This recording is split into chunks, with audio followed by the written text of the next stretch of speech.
I want to begin with a simple but profound question. What happens when a political movement becomes a victim of its own victories? What happens when the very precedent a party sets, meant to secure its power, turns out to be a trap, a time bomb set to go off under its own feet? That is the reality we face today with the Republican Party in the wake of Donald Trump's Supreme Court precedent. The GOP, for years, has worked tirelessly to shape the judiciary to ensure that its ideological preferences outlived its political campaigns. And in one sense, it succeeded. Trump's appointments, especially to the Supreme Court, were heralded by Republicans as monumental victories, cementing conservative influence for a generation. But history is not kind to those who confuse short-term wins with long-term strategy, because what Trump and his allies secured in the Supreme Court may now be precisely what undermines the Republican Party's future. The story of Trump's Supreme Court precedent is not merely about one man's legal maneuvering. It is about how political short-termism can create long-term vulnerabilities that outlive the very leaders they were designed to protect. When Donald Trump and his legal team pushed for interpretations of presidential immunity and expanded executive authority, they believed they were crafting a protective shield tailored to his unique political and legal troubles. Yet the undeniable truth about legal precedent is that it does not carry partisan ownership. Once set, it belongs to everyone. This is where the irony deepens and where the real risk for the Republican Party begins. What was meant to serve as armor for Trump has, in effect, become a universal tool that any future president can wield. The sword Republicans sharpened for their own champion now lies on the table for their rivals to pick up. Imagine, for instance, a Democratic president faced with relentless obstruction from a conservative Congress. Armed with the very doctrines created under Trump's legal battles, that president could cite immunity to deflect legal challenges or assert sweeping executive powers to bypass partisan gridlock. The GOP would howl in outrage, insisting such powers are abusive or unconstitutional. But the precedent would already be there, carved into the very fabric of the judiciary by Trump's time in office. This is the boomerang effect of political maneuvering in the courts. What you throw to protect yourself can return with far greater force against you. This is not speculation. It is a recurring theme in American political history. Parties that sought to bend institutions to their immediate will often discover, to their dismay, that those institutions later turned on them. Consider how dangerous this is for the GOP's future. By prioritizing Trump's short-term legal survival, Republicans have ceded control over the long-term legal architecture of American politics. They did not craft narrow rulings. They opened the door to broad interpretations of executive power, and law, once broadened, is exceedingly difficult to narrow again. It is like releasing a wild animal from a cage. It roams freely, it hunts indiscriminately, and it answers to no master. This is the peril that now hangs over the Republican Party. The hooks here are profound. Imagine a progressive administration using Trump's precedent to declare expansive action on climate policy, student debt relief, or healthcare reform, shielding itself from challenges by citing the very immunity that conservatives once celebrated. Imagine a left-leaning president resisting investigations, refusing subpoenas, or dismissing accountability by leaning on Trump's judicial footprint. Republicans who now cheer such precedent would suddenly find themselves powerless to stop it. The irony is almost Shakespearean. The weapon forged in the heat of partisan loyalty becomes the very instrument of partisan defeat. There is also the broader question of how this precedent shapes public trust in institutions.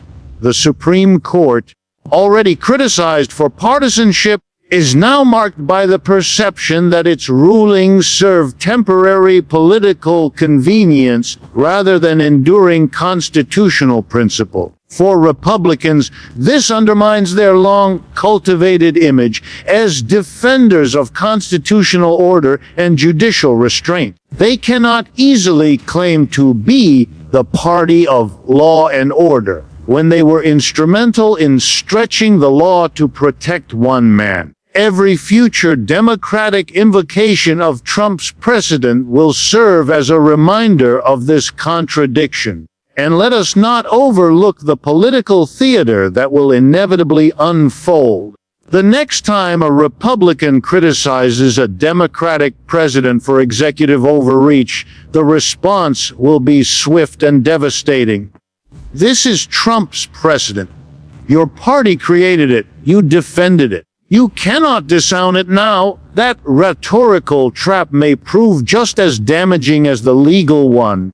It strips the GOP of moral authority in debates over constitutional limits, leaving them with no credible ground to stand on. In the end, Trump's precedent is not just a legal doctrine, it is a ticking political time bomb. Republicans set it in place to protect their champion, but once the fuse burns down, it may explode under their own feet. This is the essence of political short-sightedness, the refusal to see that every weapon you forge for your own use can just as easily be seized by your opponent.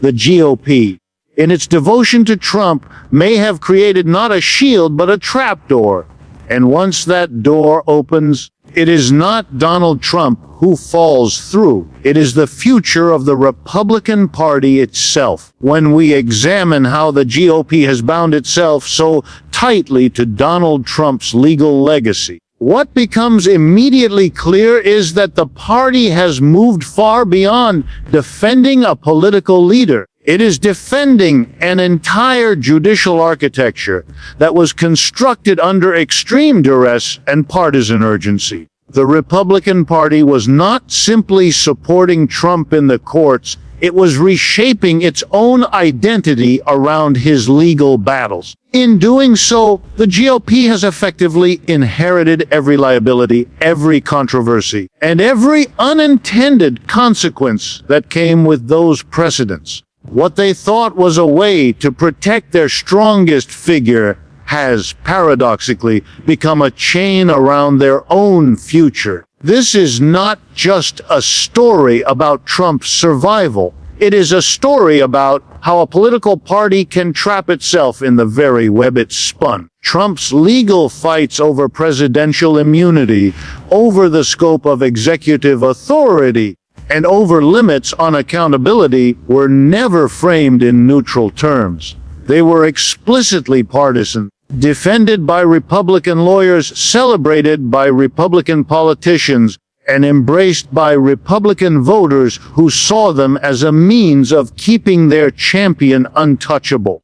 But the fundamental problem is that once these arguments entered into judicial rulings, they stopped being partisan tools. They became structural features of American law. The Republican Party, by choosing to carry Trump's legal baggage as its own, failed to see that structural features are permanent, and permanence cuts both ways. What Republicans inherited was not a fortress of strength, but a set of vulnerabilities that rivals will learn to exploit. Here is where the hook emerges. Think of the GOP's decision like a homeowner reinforcing only one side of their house during a storm, leaving the other side exposed. They thought they were fortifying themselves, but in reality, they created imbalance. Trump's precedent may shield a Republican president today, but it equally empowers a Democratic president tomorrow. In that sense, the GOP did not build a shelter,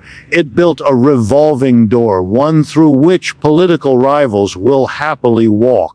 Every future leader who finds themselves under scrutiny will remember the path Trump's lawyers paved, and they will not hesitate to follow it. There is also a deeper symbolic dimension. By adopting Trump's legal fights as their own, the GOP abandoned the image of being a party rooted in constitutional restraint and conservative principles.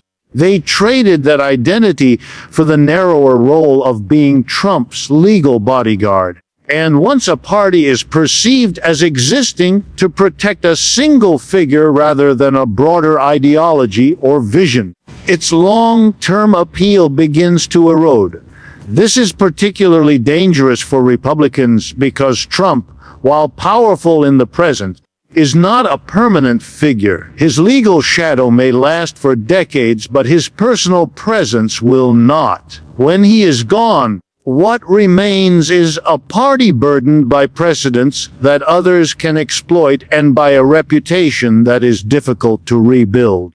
Another hook here is the way this entanglement strips the GOP of flexibility. In politics, adaptability is survival. A party needs to pivot when the public mood shifts, when demographics change, when history demands new answers. Yet by tying itself so closely to Trump's legal battles, the Republican Party has cornered itself. How can it credibly oppose executive overreach in the future when it defended Trump's use of it so vigorously? How can it argue for accountability when it fought to exempt Trump from it? The very positions that were once assets become cages, trapping the party in contradictions it cannot escape, and the irony only grows sharper. The GOP celebrated Trump's judicial victories as if they were permanent trophies, but political trophies often turn out to be Trojan horses. Inside those victories lie hidden costs that may emerge years later. The danger for the Republican Party is that it has placed those trophies at the center of its platform, making them inseparable from its identity. When those costs surface, when a rival party wields Trump's precedent to protect itself, the GOP will have no way to distance itself. After all, they were the architects, the defenders, the celebrants. History reminds us of countless political movements that confused immediate protection with long-term vision. They mistook shielding their leader for securing their future. And in every case, those movements paid a steep price. The Republican Party today stands at that precipice. It did not just inherit Trump's legacy, it locked itself inside it.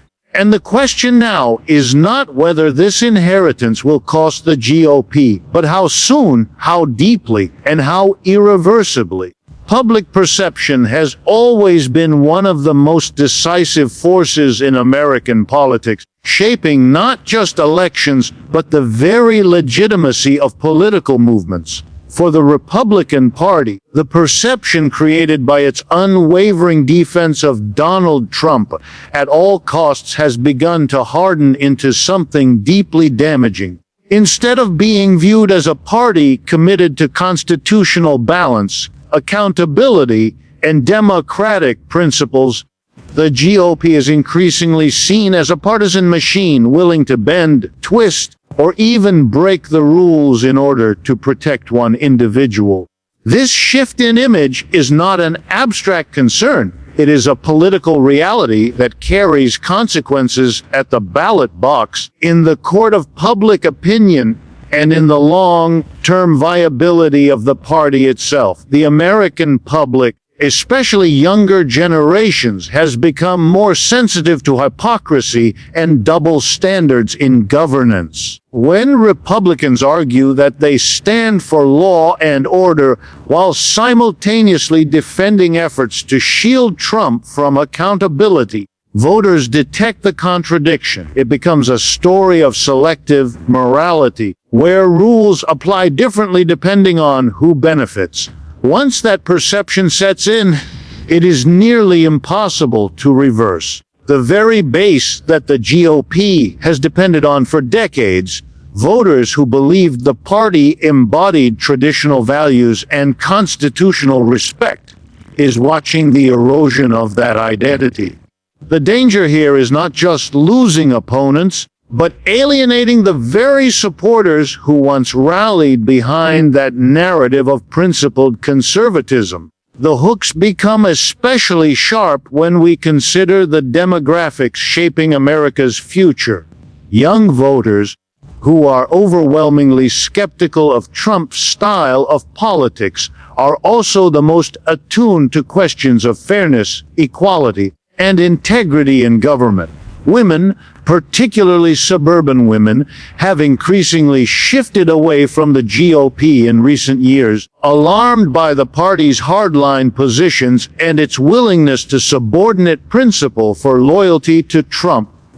Minority groups, long wary of Republican rhetoric, now see fresh evidence that the party's priority is not governance but personal protectionism. These groups are not fringe demographics. They represent the electoral coalitions that will define future decades. By cementing an image of itself as Trump's defender rather than the people's servant, the GOP risks alienating the very communities it must engage if it hopes to remain competitive nationally. What makes this even more dangerous for Republicans is the permanence of perception in the digital age.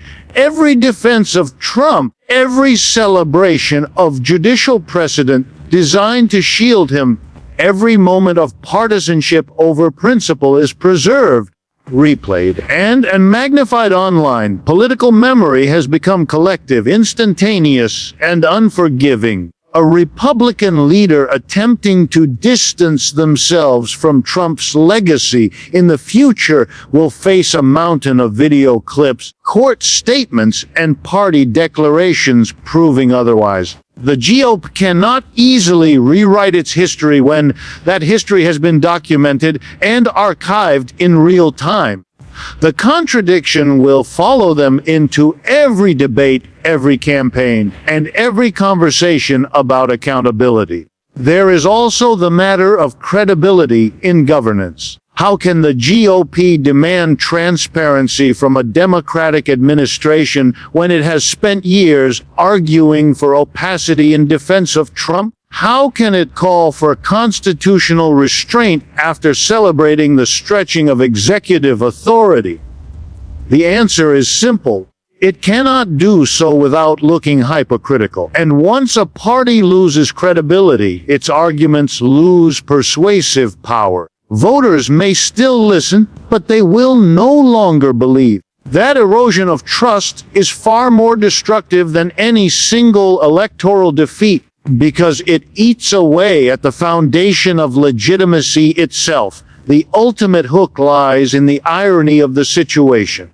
By trying to preserve Trump's personal power, Republicans may be forfeiting their own political power in the long run. Every move made to shield Trump from consequences has been a step toward weakening the GOP's ability to present itself as a credible alternative to Democrats. Instead of being a national party with broad appeal, it risks shrinking into a faction defined solely by loyalty to a man whose legal and political troubles are mounting. That is not a foundation for growth. It is a slow march toward decline. The public is watching, and perception is becoming reality. A party that once branded itself as the guardian of American values now struggles under the weight of contradictions it created. In politics, as in life, reputation is destiny. The Republican Party has tied its reputation to Trump's precedent, and in doing so, it may have set its own destiny in motion. The Republican Party's embrace of Trump's judicial victories reveals a fundamental flaw in political strategy, mistaking short-term wins for long-term stability. In politics, as in chess, Foresight is everything. One can win a pawn today but lose the game tomorrow if the moves are not part of a larger plan. What the GOP celebrated as historic triumphs, stacking the Supreme Court, defending executive overreach, and securing rulings favorable to Trump, may soon be remembered as reckless gambits. They achieved immediate satisfaction, yes, but at the expense of building traps that threaten to ensnare them in the years ahead. This is a classic case of strategy sacrificed on the altar of tactics. At its core, the Republican Party chose to view Trump's legal survival as synonymous with the survival of the movement itself. That decision blinded them to the reality that institutions, once altered, are not easily reshaped again. By pushing for sweeping interpretations of presidential power, they won Trump breathing room. But they also handed that same breathing room to every future occupant of the White House. The lesson of history is clear. Those who design tools for dominance rarely control how those tools are later used. What the GOP imagined as a permanent advantage may soon serve as ammunition for their rivals, and when that moment comes, Republicans will have no choice but to watch their own creation turn against them. The hook becomes evident when we consider the ways this precedent can be applied. Imagine a Democratic president frustrated by a hostile Republican-controlled Congress. Instead of negotiating or compromising, that president uses Trump-era precedents to bypass constraints, expand executive authority, and shield themselves from investigation. Republicans would be furious, yet their outrage would ring hollow. After all, it was under Trump that these doctrines were normalized. Their past defenses will be thrown back at them as evidence of complicity, leaving them unable to claim the moral high ground. This is the price of short-term thinking. Credibility is sacrificed, and once it is lost, it cannot easily be recovered. Beyond the legal and political battlefield, the strategic failure lies in how the GOP positioned itself in the eyes of the American public. By prioritizing the protection of one man above the preservation of institutional integrity, they communicated to voters that loyalty outweighed principle. That message may resonate with Trump's base, but it alienates moderates, independents, and younger generations who view politics through a different lens. These voters are less interested in partisan victories than in fairness, stability, and accountability. By celebrating tactical wins in the courts, the GOP sent the signal that it was willing to sacrifice those values, and in doing so, it may have closed the door on building broader coalitions for the future. The irony is sharp and undeniable. Republicans, who often present themselves as the party of tradition, order, and restraint, have embraced a style of politics defined by improvisation, short-term calculation, and personal loyalty. The very qualities they once claimed to reject: overreach, opportunism, disregard for precedent, are now what they have come to embody.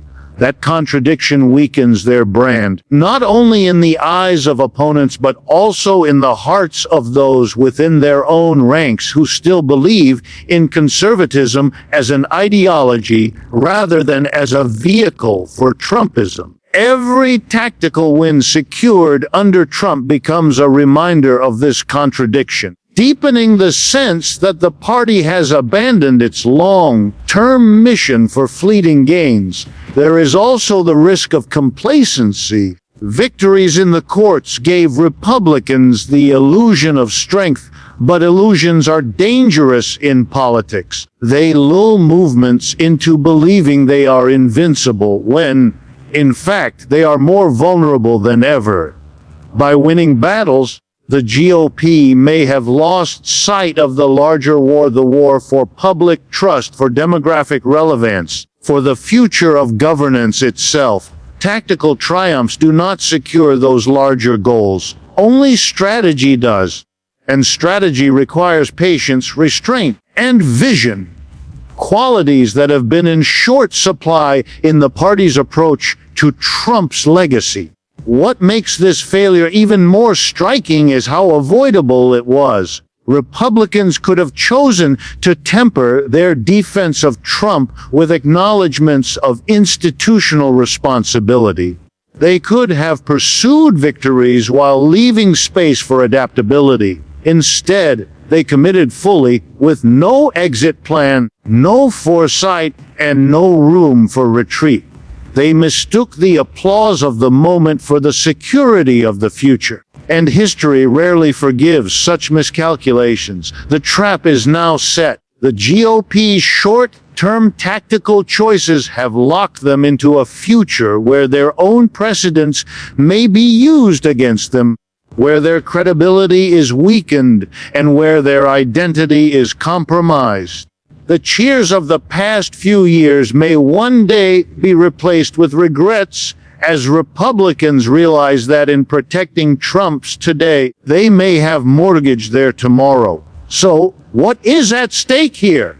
Not just the future of Donald Trump, but the future of the Republican Party itself. A precedent that was meant to shield him from accountability could be the poison pill that erodes the GOP's moral standing, political credibility, and long-term strategy. They thought they were playing chess. In reality, they may have been playing checkers. Short moves, no foresight, no vision. Friends, history is full of irony. Empires that overreached collapsed.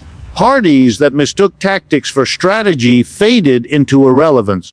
If the Republican Party cannot recognize the trap it has set for itself through Trump's Supreme Court precedent, it may soon join that long list. And so I close with this warning. The measure of political wisdom is not how well you protect your champion today, but how wisely you prepare your movement for tomorrow. The GOP's tomorrow is now in question because the precedent they celebrated may soon become the precedent that buries them. Thank you.